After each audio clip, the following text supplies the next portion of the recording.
Okay, this is chapter 20 from this book, The Medical Reformation. This chapter is about heavy metal toxins. We're going to talk about things like mercury. We're going to talk about aluminum. We're going to talk about a couple other heavy metal toxins in this chapter as well. We'll start out, I think, talking about aluminum. Okay, so aluminum has a relatively fixed charge of 3 plus, fixed valence. And that's a problem because it can kind of mimic magnesium. Magnesium is 2 plus, but still aluminum can get involved in some of these reactions that magnesium does, including interacting with negatively charged phosphates. So a positive charge will want to interact with a negative charge. And that ends up being a pretty big deal, as we'll talk about here. You can take aluminum into your body in a lot of different ways. You can inhale it just because it's in air pollution in the trails, the chem, with the planes flying overhead. That's putting aluminum into the air that you inhale, and it goes through your nose, the olfactory nerve for smell.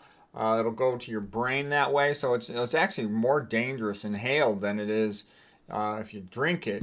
Other things about it, yeah, like you don't ever want to go by an active volcano. They appear to have a lot of that. So that's a stupid thing to do, but that's a rare thing. You don't want to be eating off aluminum cookware. You don't want to be drinking anything out of an aluminum can. You don't want to be working with the stuff at a job.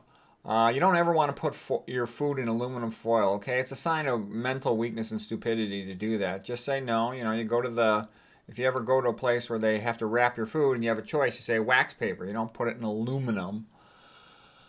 Aluminum is an anti-caking agent, so it's in a lot of these salts. You don't want that. It's in some baking powders. This is another reason why I try to be real simple. It just makes it easier to avoid stuff. It's in tap water, and they're going to tell you, well, it's a clarifying agent. It binds things to it, so it makes the water look more clear. But it's actually, has synergistic toxin. It combines with fluoride to become a more aggressive neurotoxin. So what I'm basically saying here is I think when you get right down to it, the billionaire perverts who run the world, they hate your guts. They think you're a piece of crap, a useless eater. And they put F minus in your water and a synergistic neurotoxin in there as well, aluminum. They're not doing that because they like you, okay? They want you stupid and docile, a good obedient little slave. Okay, so what I'm saying is it's relatively ubiquitous in the environment, and the only way you're going to avoid it is you have to make a pretty significant effort. You can move to a place where you got well water and it's not in your water. You could filter it out with reverse osmosis, with distillation. I don't know if the ion exchange, that's kind of a new thing, how well those work. And maybe there's other ways too, but I certainly wouldn't be drinking this stuff. I think it's quite variable how sensitive some people are to it. Some are more sensitive to it than others. It can be concentrated in tea. I know they'll tell you, oh, well, you don't absorb it as much. I still wouldn't drink it. I think this whole tea thing is kind of bogus. Plus the caffeine, I'm not a fan of it. It's toxic in other ways. Aluminum's like toxic to your whole body. It doesn't belong in your body at all. We talked about it being in deodorants. It's worse if you shave. You get increased transdermal absorption. It plugs up the sweat glands, so that's why it's a deodorant, okay? But it's also a metalloestrogen, and then it's in the shared lymphatics between the breast and the armpit, and that's thought to be a major contributor to the increased risk of breast cancer. It used to be that only 25% of breast cancer, 30% of breast cancer was upper outer quadrant. Nowadays, it's like 60%. So that's a big increase, and that's since the 1920s, so it's been like a doubling of it, and that's thought to be primarily due to deodorant. Let's see, what else? It accumulates in your brain and your balls, in ovaries of a woman. Like I said, it can replace magnesium and thus interact with membrane ATPase. Because remember, the potassium sodium ATP pump requires magnesium. All these ATP reactions require magnesium to hang on to the phosphates. Because of magnesium got the 2 plus positive charge, it can grab onto those negatively charged phosphates. Well, aluminum with its 3 plus charge can do something very similar. So it's going to be associated with lower IQ. Wherever there's higher levels of aluminum in the drinking water, the dementia rates in those populations are higher. It's also found inside the beta amyloid plaques. Those are the ones that are extracellular in the brain at autopsy. And the neurofibrillary tangles. Those are the ones that are intracellular primarily with hyperphosphorylated tau. Here's another scary thing. Aluminum will form complexes with fluoride, and this will help traversal of the blood-brain barrier. I'm not sure the exact mechanism how that works. I know fluoride is put on lots of drugs to get them increased passage into the brain. You look at the antibiotic fluoroquinolones. Look at Prozac, you know, that selective serotonin reuptake inhibitor, antidepressant drug. What is that? Fluoxetine. Whenever you hear this flu stuff, then you should be thinking fluoride in there, okay? And, fluoride got that good reputation for helping the teeth, so everybody thinks it's no big deal. No, it's a neurotoxin, okay? It lowers IQ. It causes brain damage. They're both excitotoxins. They make you stupider. They accelerate the rate at which a person becomes demented. They're for chumps. Okay, aluminum also appears to help other toxins enter the brain, like arsenic. PB is lead, Hg is mercury, Mn is manganese. Okay, now here's this lady, Stephanie Seneff. She's pretty famous for her research on glyphosate. She wrote a very good book called Toxic Legacy. It's a little bit of a dense book in the sense that, it would have been better if she put illustrations in it. I made some illustrations about protein structure in another chapter in this book, and maybe it was in my earlier chapter on proteins, and how glyphosate can substitute for glycine. That's what she's a big proponent of, the glyphosate. Think of it as glycine phosphate. Okay, you might want to call it officially glyphosate, but it just makes sense to call it glycine phosphate. So it can replace glycines in proteins, sort of like a Trojan horse mechanism, if you will. And once it gets into the protein, it can cause it to dysfunction, because now you got this big bulky phosphate group with its negative charge, getting in the way of things, unlike the real small glycine that's used for making tight, all kinds of tight things, like the triple helix, collagen, like enzyme active sites, because it's small. It doesn't crowd other things out. That's one of its unique benefits. Glycine, all it has for a side group as an amino acid is a hydrogen. So it's the smallest amino acid. And now you stick this bulky phosphate on there, it messes things up. Now also, just to give you a different point of view, so you've heard it before, there's this guy, Jack Delatorre. He's a real famous guy. He wrote the book Alzheimer's Turning Point. It's a great book. And he's the proponent of, I call it the mouse equivalent theory, tying off the mouse carotids, causing hypoperfusion of the brain, hypovascularity. And he says, no, aluminum is not the main cause of so-called Alzheimer's dementia. Okay, so he has some big points. He feels that the incidence of so-called Alzheimer's dementia is similar in areas where they don't have much aluminum in their exposure for the people, and he thinks that it's not the main player.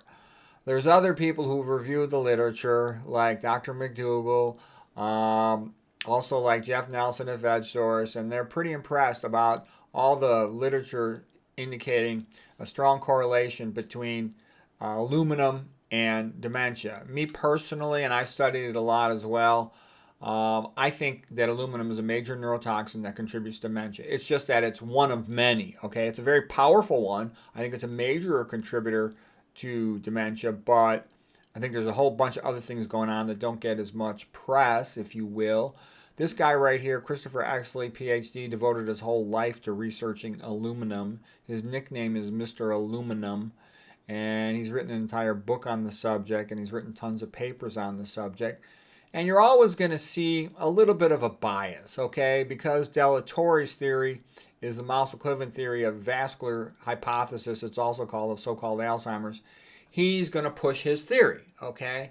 And Exley is the big believer of the aluminum hypothesis, so he's going to push his theory. So there's always going to be some bias. You just look at it, and then you look at the data that supports it and try to figure out what's reality. Okay, so Exley spent a whole career linking aluminum exposure to all kinds of brain problems, including autism, including multiple sclerosis. Aluminum accumulates in the pineal gland, which makes melatonin. It's important for sleep, so it's thought that by its accumulating there, it could be detrimental to sleep. But guess what? Fluoride also accumulates in the pineal gland and damages it. So they're both bad. And they're both in your drinking water, your tap water in most municipal cities, okay? Yeah, that's why, like I say, anything sort of public means it's for chumps. You have to be careful about that. Now, here's another scary thing. Remember, I've given lectures before on are they trying to sterilize you? Aluminum is in your tap water, and it contributes to infertility. So does fluoride. That's in your tap water. So do all those estrogenic chemicals. They're in your tap water. So does all that stuff in processed food, like atrazine sprayed on all the corn, like soy itself, intrinsically estrogenic. And yes, it activates the good and the bad estrogen receptor. Because people will try to tell you it only activates the good estrogen receptor. That's not true. I talked about that on my soy videos. Okay, aluminum also increases leaky gut. So if it increases leaky gut, it's going to increase autoimmune disease and all the irritable bowel, Crohn's disease, ulcerative colitis, and all that stuff. Oh, here's one point that, it also lowers male sperm counts, but some aluminum is excreted from the body in the sperm. So spanking the monkey is one way a person could lower their aluminum level a little bit. Also, you know what gets promoted are these drinking waters that contain silica. This guy Exley is a big fan of that. So in the United States, Fuji water is sort of famous for containing silica. There's other ones that contain silica, and they could reduce it. I'm not a big fan of bottled water because then you're drinking out of a plastic container that's also going to have estrogenic chemicals in it. But for what it's worth, that's one thing that Mr. Aluminum recommends. It increases blood-brain barrier permeability. So you can see it has a similar effect. I'm sure it's probably to a minor degree, but still it's a similar effect to head trauma. What do I mean by that? Well, head trauma, while it increases blood-brain barrier permeability, it also increases leaky gut. So you got increased intestinal permeability. That means a toxin in your gut has increased ability to get through your intestinal barrier, and then increased ability to get through your abnormal, relatively open blood-brain barrier simultaneously. So that allows the toxin more access to your brain. It's all bad. There's nothing good about this. The only good thing about it here is to learn about it so you can avoid it better. Okay? Okay, inflammation. It increases inflammation. It increases some of these, inflammatory cytokines, interleukin 6, tumor necrosis factor alpha, TNF alpha, IL-6.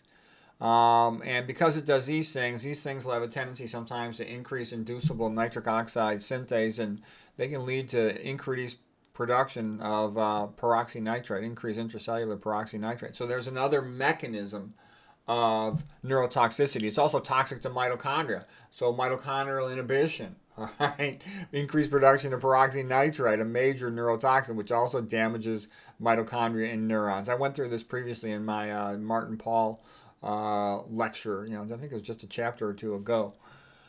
All right, it increases the risk of diabetes, aluminum, because it'll increase the risk of beta cell necrosis. So you can see what a disaster this is. If you're eating these omega-6 cooking oils, which are also thought to be toxic to the beta cells by the Yamashita theory of lipid peroxidation with subsequent generation of toxic aldehydes like hydroxynonenal, and those are toxic to beta cells. And then you're also drinking tap water with aluminum in it, inhaling trails of, chemistry in there. A lot of things with a harmful effect on your pancreas, not to mention you're eating a high-fat diet causing insulin resistance. Okay, they think it can cause some lung inflammation. I don't think that's that major of a factor with it, just because I look at a lot of chest CTs. I don't see that much pulmonary fibrosis. Immunosuppression, I don't see a significant amount of increased pulmonary fibrosis compared to what I saw in the past. So I don't see that changing. I do see tons more dementia nowadays than I used to. So I think that is rapidly going up. We all know there's a lot more obesity, hypertension, diabetes. All these things all track together. Obesity, hypertension, impotence, coronary artery disease, cognitive decline. And I can also tell you, I see these patients and, they're diabetic. They have all, 20 different problems. And I'll try to help them and talk to them. But a lot of times, by the time they get 60 and older, the majority of them, they're so cognitively slow. They've lost the vitality of life. I mean, it's irreversible. Because that's one thing, too. A lot of people think, medicine in America, our doctors are so well educated. American medicine is so good. No, it's a joke, okay? They never cure anybody with diabetes. They've got learned helplessness, all right? And I can tell you, once I see these patients over 60 and they're all cognitively slow, very pleasant and nice, but just, kind of like a cow. Yes, please, thank you.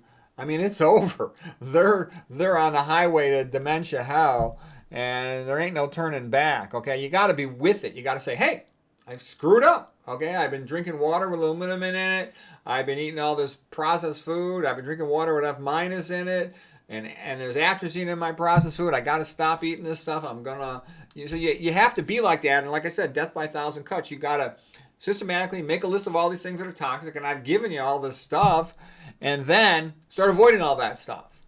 You'll notice right at the beginning of the book, I think it was right on like page 1, I put the 10 Commandments at the beginning because it's kind of fun. I want to show the book's going to be different and fun. Then I put a couple of key pictures because I want to also show it's going to be illustrated and fun. You got to put the good stuff right at the beginning of the book, otherwise people won't ever read it.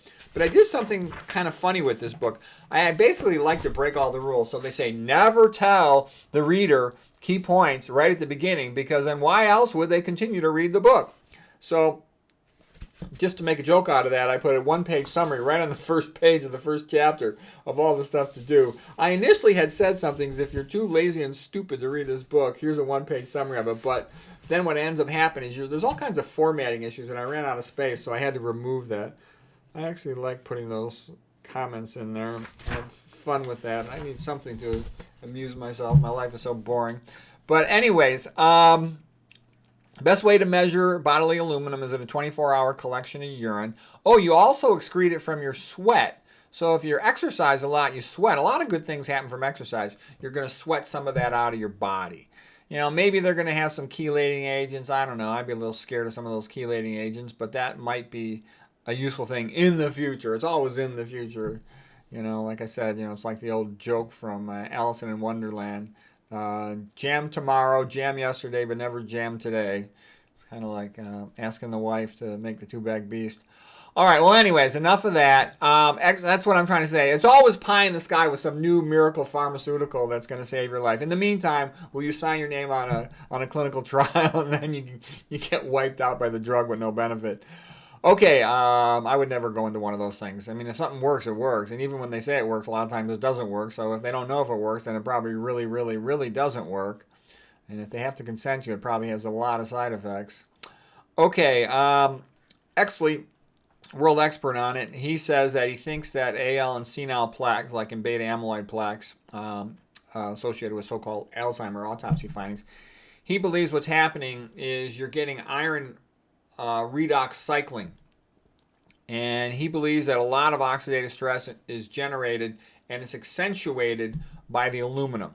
He didn't give a specific mechanism, but this guy studied it all his life, and he said if he had to come up with one major mechanism of aluminum toxicity, he believed it was increasing oxidative stress. It could increase oxidative stress by being toxic to mitochondria. Anything that's toxic to mitochondria quite often, like the electron transport chain on the inner mitochondrial membrane, is going to cause it to back up, and then you're going to start dropping electrons from the electron transport chain. You start dropping them onto oxygens in the mitochondrial matrix, and then you're going to generate superoxides. And you generate superoxides, that's reactive oxygen species, you're going to have a lot more oxidative stress. And he thinks that's the number one reason why aluminum is so incredibly toxic. Okay, that's worth knowing. That really is worth knowing, because remember what I told you, all roads lead to Rome, all roads lead to calcium. So this is also going to be an excitotoxin, right? It damages your mitochondria. You can't make that ATP that you need to pump the calcium out. So the brain cell is screwed, the worse that gets. And that's my Peter Rogers, MD theory of neurovascular uncoupling. And it's really a big expansion of the previous calcium hypothesis. And so the bottom line is you need energy to pump out calcium. Okay. He felt that it contributes also to multiple sclerosis, and he also thinks to autism. And the reason he did that is he did a lot of, he feels that it binds to myelin, the insulating fat on brain cells, and it distorts it, and he thinks that leads to the formation of autoantibodies. He did a bunch of autopsies, and he found increased aluminum in the brains of people with Alzheimer's, increased aluminum in the brains of people with multiple sclerosis, increased aluminum in the brains of people with autism. So here's his book, Imagine You Are an Aluminum Atom. Discussions with Mr. Aluminum. That's him. His nickname is Mr. Aluminum. His whole research on there, he's a PhD guy.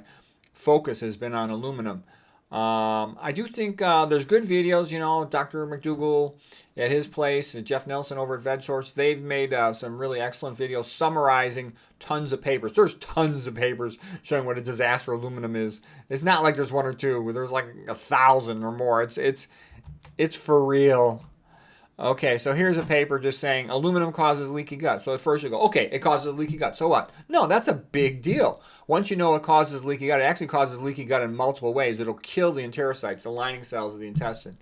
Okay, That's bad. It opens up tight junctions. That's bad. It increases reactive oxygen species. Like I told you, it can inhibit mitochondria. You'll drop more superoxide. You'll drop more electrons from the inner mitochondrial membrane, electron transport chain down on the superoxide, and that's going to cause this vicious cycle of oxidative stress, which can damage the inner mitochondrial membrane.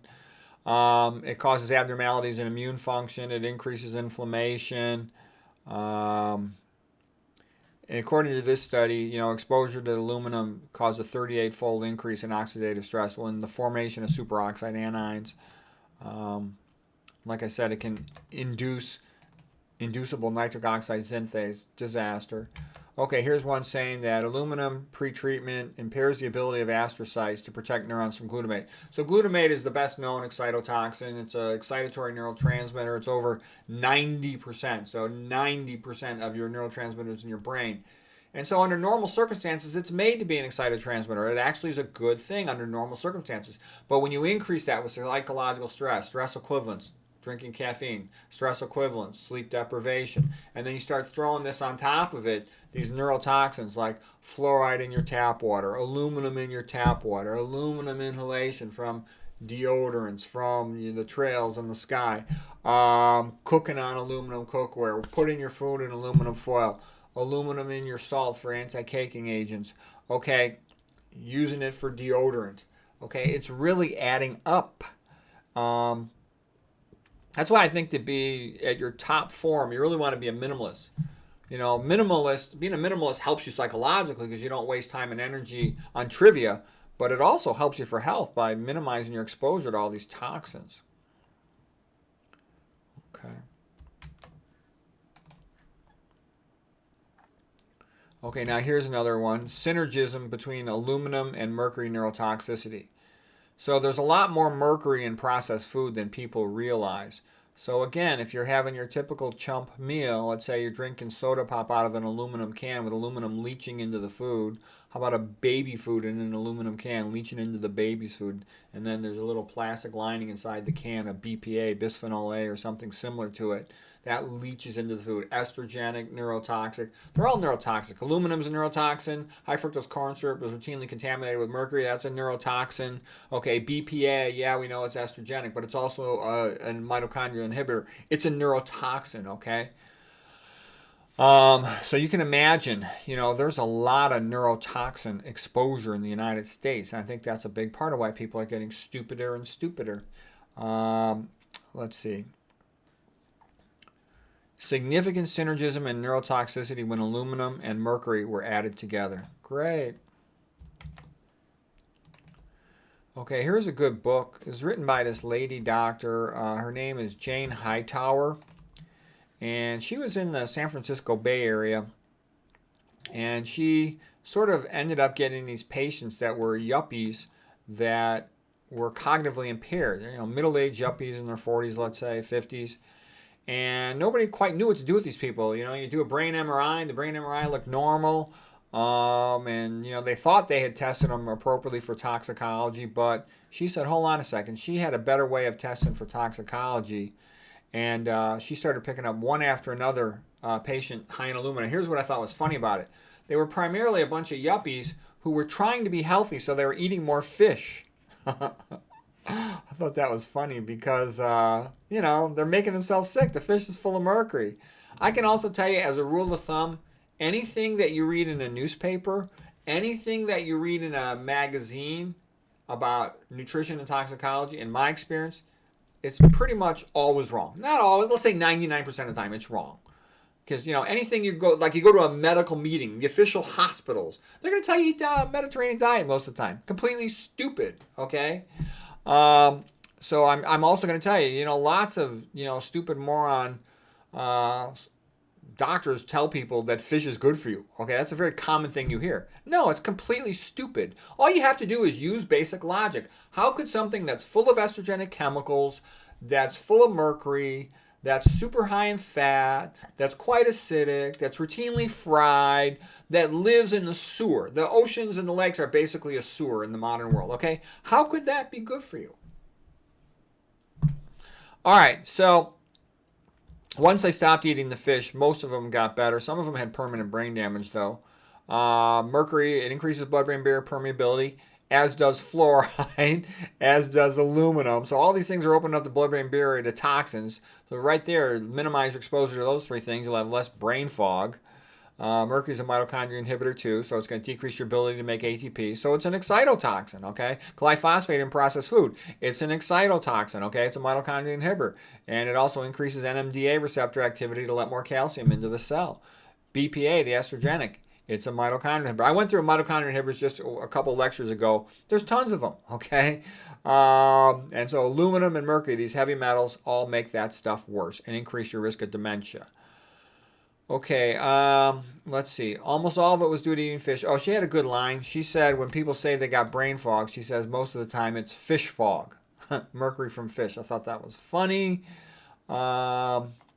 She says they got to get their blood levels down to below 5 micrograms per liter. It's in her book, like I said, Hightower, on her page 245. I think I did a book review of that, or I certainly talked about it when I talked about aluminum previously. Oh, here's another good book. This one is called Unsafe at Any Meal. And this lady here is Renee Dufall. She's a pretty interesting lady. She was a researcher, and she kept finding out that there's more and more mercury in all this processed food. And she actually retired from her job so she could do more research on it because she was amazed at how bad it was. Like I said, the way I think processed food works is imagine you're a billionaire pervert and you look around and you're like, you know, there's so much traffic in the city, there's so much pollution in the city, and all these people, you know, they're a bunch of useless eaters, you know, all they do is waste the resources of the world. How could we reduce their numbers? Well, we could put aluminum in their food to make them stupid and infertile. We could also use atrazine on their processed food, make them stupid and infertile. We could also put mercury in the high fructose corn syrup, make them more stupid. And the atrazine helps sterilize them. The aluminum will help sterilize them. What else can we sterilize them with? The soil helps sterilize them. So it all just keeps adding up. And there's a whole bunch more of them. All the estrogenic chemicals in their tap water help sterilize them. We can spray some of that in the sky, help sterilize all these useless eaters. I'm telling you, if you read what is really going on, you'll be amazed. It's already been in writing for decades. The major problem with the world, according to some of the billionaire perverts, is overpopulation. So they need methods to reduce the population. And the useless eaters are not going to want to reduce their population voluntarily. So you have to do it with all these indirect chemicals. I would call them slow poisons. Okay? And so that's what's being done. And if you think I'm exaggerating, that's because you don't know anything about it. If you actually study it, you'll see that I'm understating things very much. Okay, so she found that anything that's pushed through a chloralkali processing chemical vat will tend to accumulate mercury. And it turns out lots of industrial chemicals are. Of course, high fructose corn syrup. But a lot of other things that are common, you know, HCl, hydrochloric acid, chlorine, you know, potassium hydroxide, they'll have it, okay? Caustic soda, NaOH. These are some common industrial chemicals, okay? And here's a good one. Dr. Renee Dufall, she noticed that when she looked at the data from these chloralkali companies in the year 2000, they reported that 65 tons of mercury was missing. Do you understand that? This is an industrial company saying that 65 tons of a super powerful neurotoxin, just missing, 65 tons. So where do you think it goes? It's in all the foods that they make. Please, okay? And so I'll just tell you a story. I had a friend who's a molecular biologist, and he had a friend who did research on high fructose corn syrup, and he found out that it was, getting polluted in large amounts by mercury. So he published that article, and once he published that, the industries ganged up on him. They went to his university and said, "Oh, this guy's a jerk. You should fire him." And so that, they get a lot of money from these industries, so they just fired the guy. So when you tell the truth, you get fired. That's what I meant by academics is kind of screwed up because, in sports, the better you get, the more everybody likes you. The better you get in academics, the more the powerful big money players, they hate you. They don't want you teaching the pros, helping the stupid pros, the useless eaters. They want the useless pros reduced in number. Okay, so anybody that's helping the pros is helping them, keeping them alive and reproduce. Don't want that. Okay, in 2004, the average American was eating 36 pounds. That's the average American, 36 pounds. I eat 0, okay? 36 pounds of high fructose corn syrup. So how much mercury went into that? A lot, okay? And here's something funny, too. The food companies would advertise high fructose corn syrup as a preservative. And so what nonsense is that? The reason it's a preservative is because it's got mercury in it. They don't want to say it's because of the mercury. They just say high fructose corn syrup is a preservative. But that's how it works. A lot of food dyes are contaminated by bad things, like they're contaminated by mercury. These ones right here in her book, she lists that, okay, according to Renee Defoe. Blue number 2, yellow number 5, yellow number 6. And then she also says they have allowable levels of mercury, have allowable levels of arsenic and lead. This is toxic crap. She also said that vegetable oils are quite often processed with chloralkali chemicals like sodium hydroxide, and because of that, they will often, she says, contain mercury residues. That's pretty scary. That's another reason why you're not going to win with these oils. You know, run for your life. Don't mess around. Like all the typical stupid person says, I'm doing okay. I'm cutting down on oils. I'm cutting down on meat. I'm cutting down on fish. And it's like, no, you stupid idiot. Run for the hills. You're screwed. You're effed, okay? You need to say, have an attitude of gratitude. Okay, I'm headed towards dementia, being fat, sick, and stupid like most people in America. But, you know, over 60, over 50 even. But I'm not going to go down that path. I got this low-fat vegan diet, organic with no oils. I have a chance to, you know, avoid all this stuff. You need to have an attitude of gratitude. Say, thank you, God. I'll do it. I'll do it. I'll do it. I'm going to make a video later about coronary artery disease that'll be real funny, okay? I'm not going to tell the joke now, but wait till you see it. I think you're going to like it. It's a good one.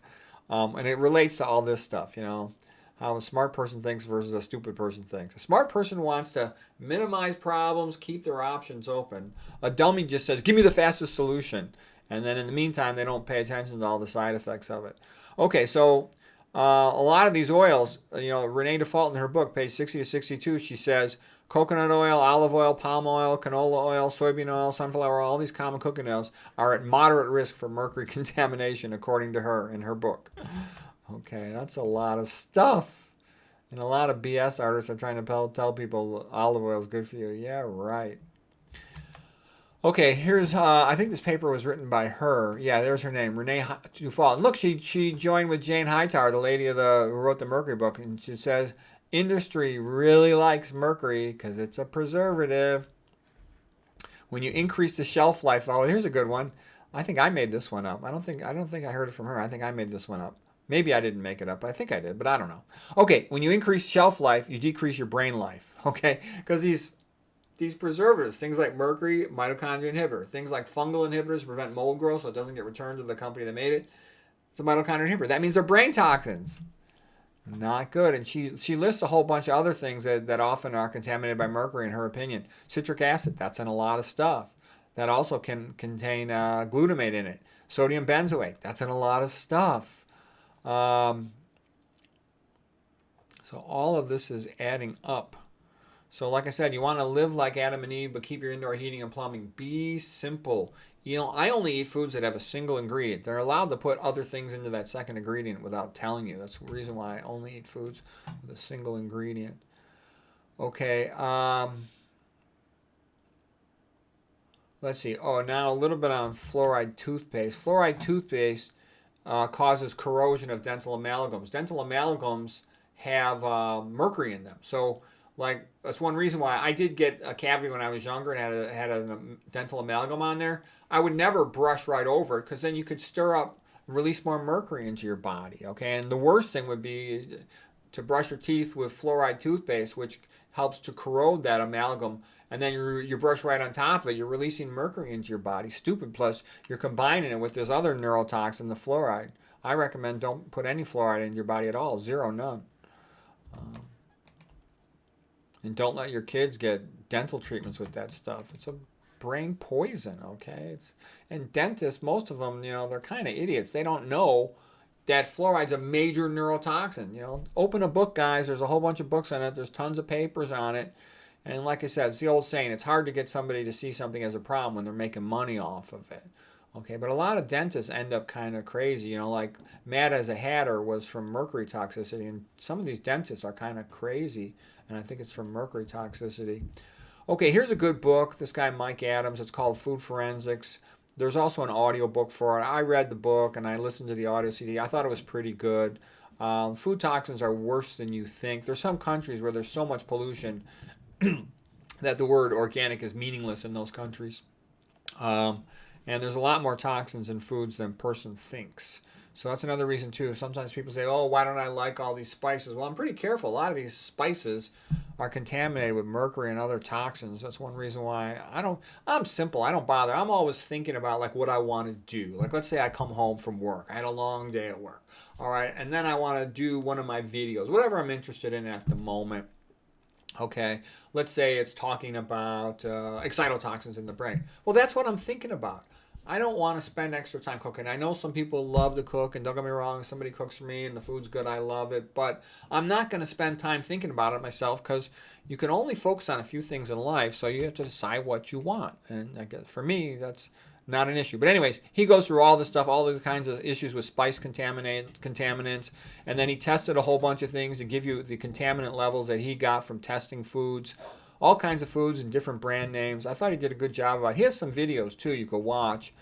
Let's see. I made a video review about his book. Oh, then here's a new thing too. This AP and then the letters E, E, and L is this new coating sprayed on a lot of foods, especially sprayed on avocados, but also I've heard it sprayed a lot on apples. And I mean, this sounds insane. Because again, the company doesn't want mold growing on their food because it gets returned to them, but they'll put chemicals on that are real toxic. It contains trans fats. And I don't have the chem sheet in front of me, but I looked up all the chem sheet, allowable contaminants in it.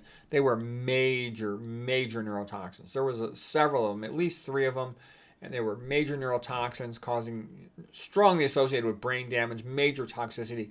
I would never eat anything with this crap on it. Never. And it's not only called just this name, it's also called Eddie, peel, Organo, peel. Ape, peel. Okay, you don't want this stuff.